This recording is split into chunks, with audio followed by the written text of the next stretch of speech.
We're going to talk about permutations, and permutations are basically the number of ways that you can accomplish something when order matters. And we'll explain that a little bit later on. But the alternative when order doesn't matter is called combinations. But permutations, the number of ways that you can accomplish something when the order matters.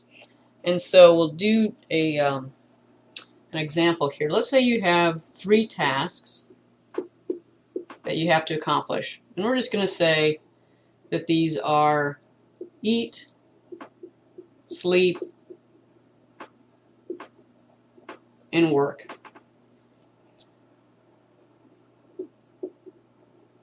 How many ways can you order these tasks?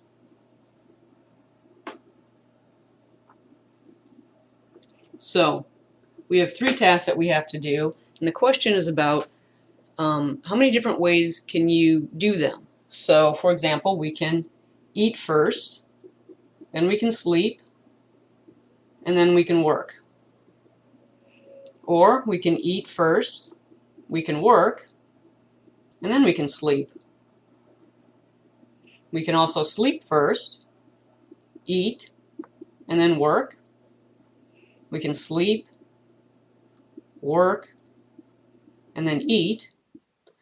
Or we can work first, eat, and then sleep.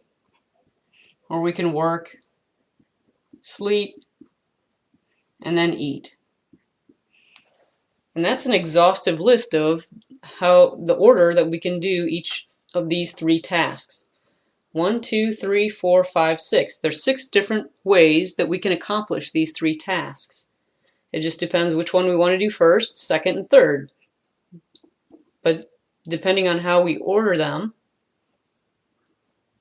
there's 6 different ways that we can do it. So when you have a small problem, like with only 3 tasks, you can actually write them out and figure it out. Add them up. 1, 2, 3, 4, 5, 6. There's 6 different ways that we can accomplish this.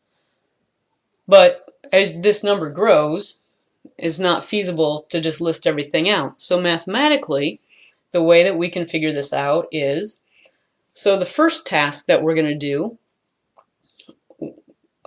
we have 3 possibilities. So we're starting from a clean slate. We can either eat, we can sleep, or we can work. There's 3 different possibilities for that first task.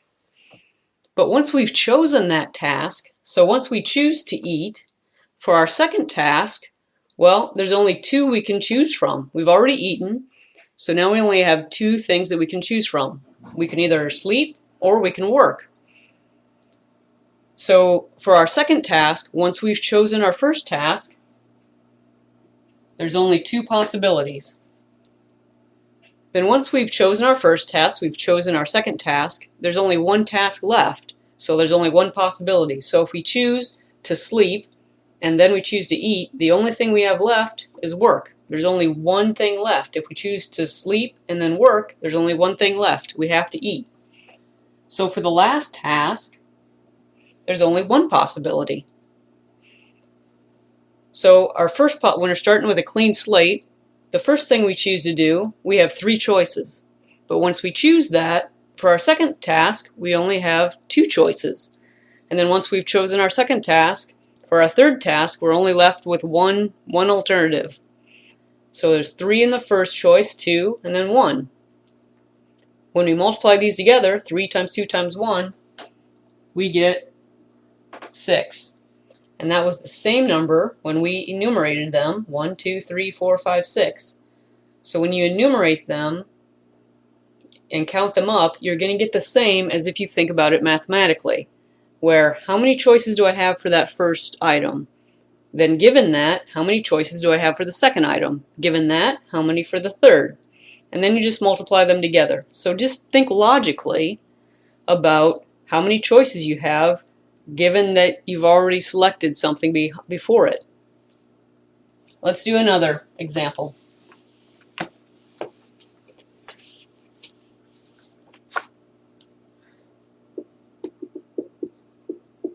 Six people sit on a bench. how many ways can 6 people sit on a bench? So we can enumerate all of this, or we can just think. So we have, here's our bench.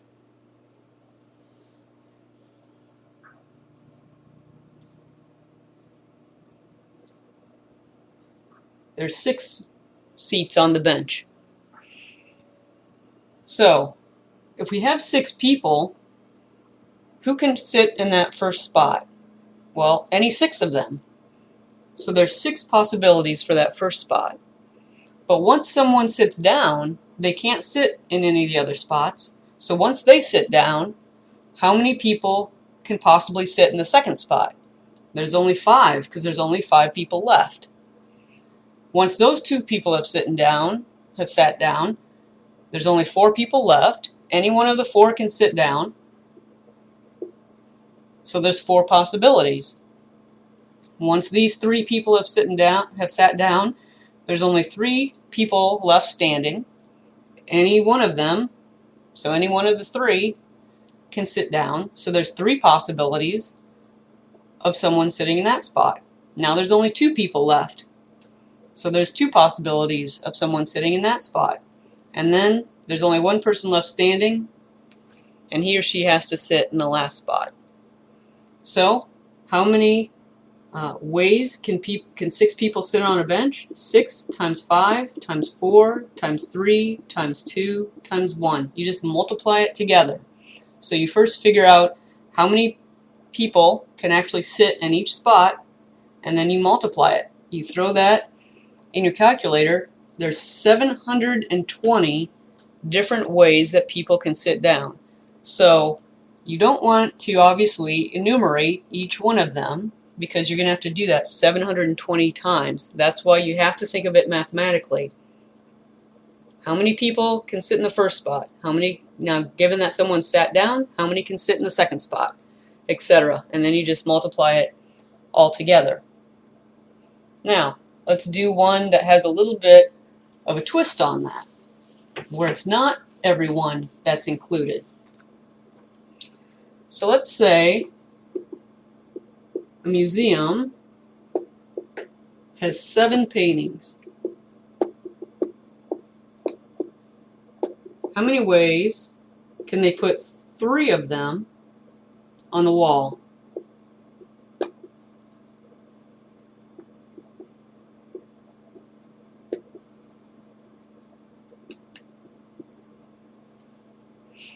So they have 7 paintings, and they want to hang 3 of them.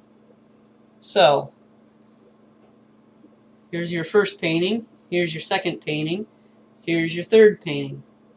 So again, think logically. We have 3 paintings. Of the 7 paintings, how many of those can we choose to put in the first spot? Well, any of the 7 we can put in the first spot. Now, given that we've hung one of them, how many are left? There's 6 paintings left.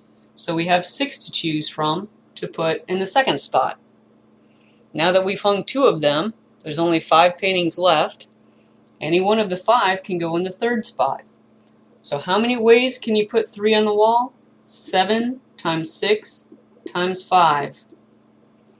If you throw that in your calculator, there's 210 different ways that you can put 3 paintings of those 7 on the wall. So this is different in that we didn't go 7, 6, 5, 4, 3, 2, 1 because we were only looking for 3 of them. But again, think logically. How many can you put in the first spot? Given that, how many can you put in the second spot? Given that, how many can you put in the third spot? And then you're done. You don't have any more spots. And then you just multiply them together and you get 210. Let's do another one that's similar to this. You have a security system that has 4 different digits.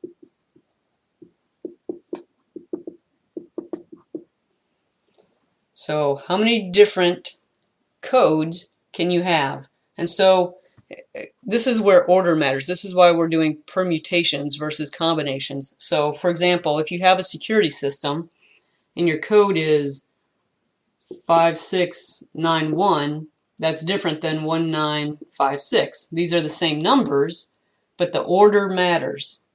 When you're doing combinations, the order doesn't matter.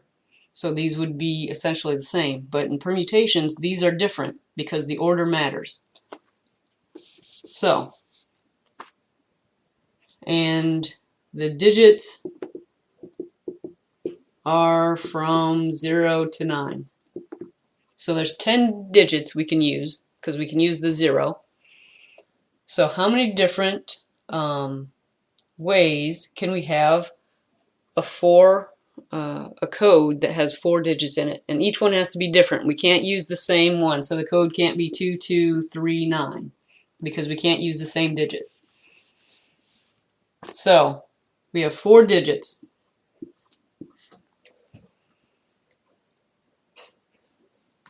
We have in our code. We can choose from 0 to 9. So there's 10 digits to choose from.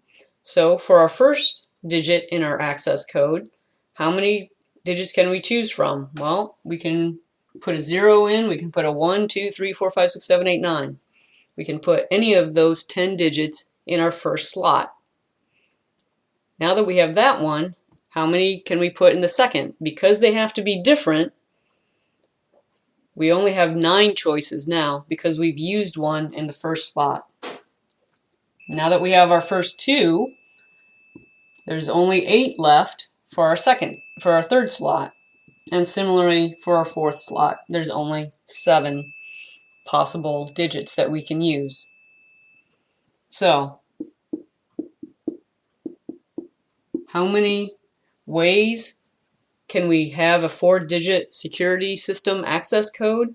10 times 9 times 8 times 7. If you throw that into your calculator, you're going to get 5,040 different ways that you can have a 4-digit access code.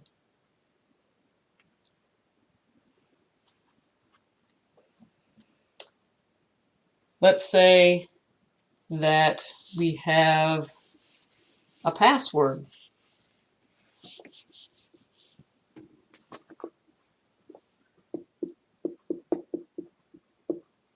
That are not digits, but they're letters.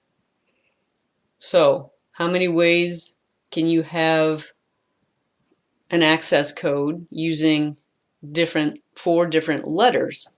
So again, we have 4 letters in our access code, so it might be S, N, B, D, whatever. 4 different letters in our access code that we're going to punch into our access code. So there are 26 letters.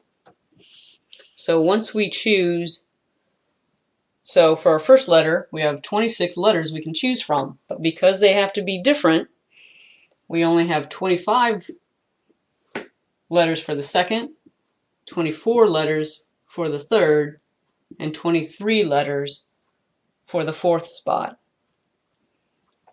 So again, we're just going to multiply this out.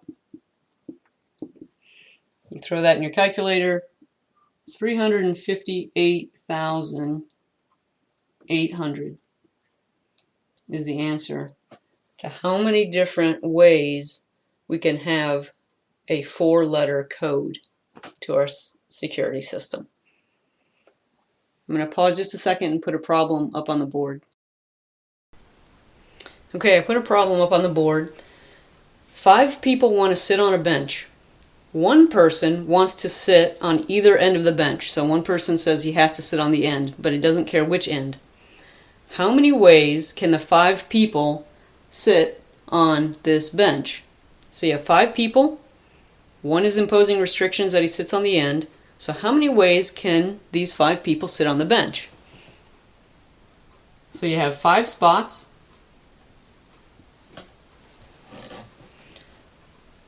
And so let's say the person sits on this end. So there's 4 people left. So how many choices do you have for this spot? You have 4. How many choices for this? Well, once this guy sits down, there's only 3 people left, so you have 3. How many choices are there for this spot? There's only 2, and then there's only 1 person standing, so he has to sit there. So, in this scenario, there's 4 times 3 times 2 times 1 equals 24.